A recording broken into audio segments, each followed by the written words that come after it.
What's up, everybody? So today we're going to talk a little bit about the West Memphis Three. One of the original lawyers, specifically the lawyer that represented Jesse Misskelley, gave an interview providing new details that he believes could prove the innocence of the three boys that were convicted of the murders. This comes from thv11.com and is linked in the description below. A lawyer for the West Memphis Three reveals new details that he says could prove the teenagers' innocence in the 1993 murder case. 30 years ago, Dan Stidham was a rookie lawyer who got a call that a teenager needed representation. He was told it was an open and shut case because the boy had already confessed to the murders. But as the lawyer learned more about Jesse Misskelley, he realized his client could be innocent. The thing that bothered me the most was that Jesse seemed like he couldn't form a narrative when it came to telling about what happened. In 1993, police accused three teenagers of murdering three 8-year-old West Memphis boys, Steve Branch, Chris Byers, and Michael Moore. Jesse Misskelley, along with Damian Eccles and Jason Baldwin, were arrested and accused of killing the boys. The lawyer who represented Misskelley started to learn more about the case and thought things didn't add up. We'd ask him a question and he'd get it wrong. The confession itself contains not only improbabilities, but impossibilities. The lawyer has kept quiet about these details for more than 30 years. He said some people wanted to keep the truth buried, but now he's breaking his silence in his new book, A Harvest of Innocence. While Mr. Misskelley refers to the victims, when Mr. Misskelley refers to the victims, he refers to them as the Byers or the Branch. I thought that was kind of odd. Then it dawned on me he was looking at a photograph from a local newspaper that referred to the victims as the in front of them.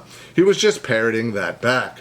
As the lawyer continued to represent Jesse Misskelley, he realized his client didn't skip school like he initially said, and he wasn't at the crime scene anywhere near the time of the boys' deaths. Despite this, Jesse Misskelley, Damian Eccles, and Jason Baldwin were found guilty of the murders in 1994. They spent more than 18 years behind bars before the chance of release came in the form of an Alfred plea. It seemed like a victory in 2011.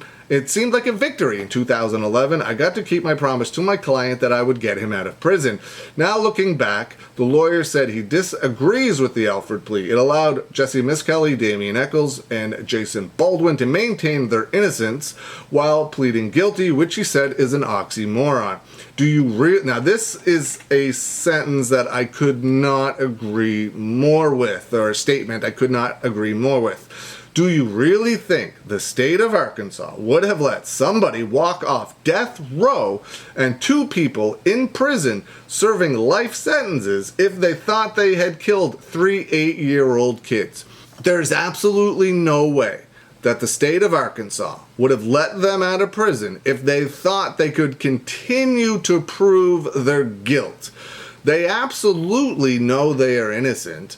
That's why they gave them this plea. They gave them this plea because it allows the state of Arkansas to hold their conviction and keep their conviction rate, which may not seem like a big deal to me or you, but it is a giant deal for states and courts to keep their conviction rate. So it allows them to keep that while it sets the boys free, proving that, hey, we didn't do anything wrong. We're the nice guys letting these guys out of prison.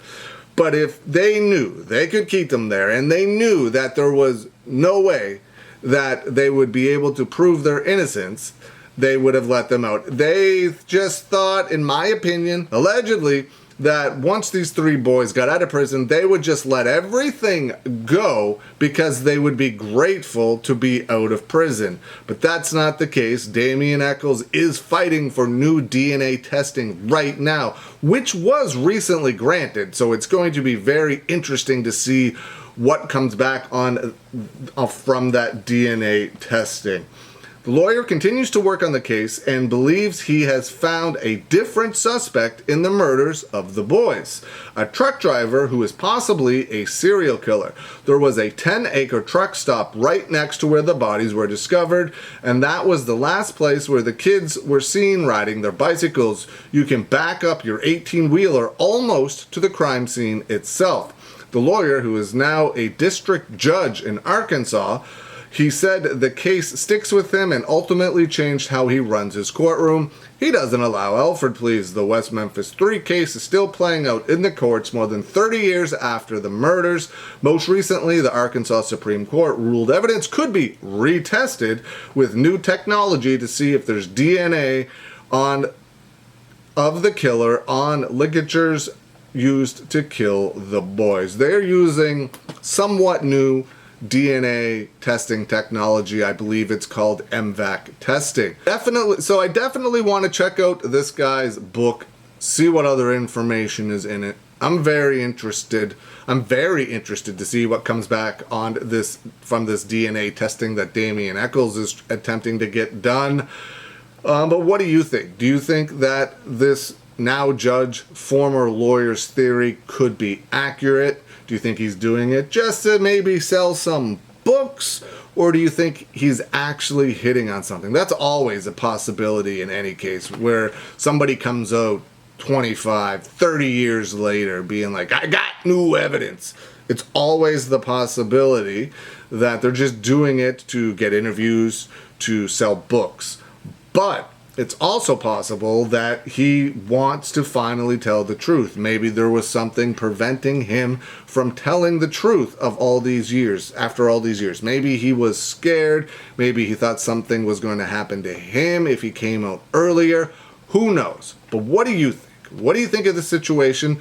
What do you think of everything currently going on with the West Memphis Three? Let me know. Leave some comments below. I hope you're having a good day, and I will see you again soon.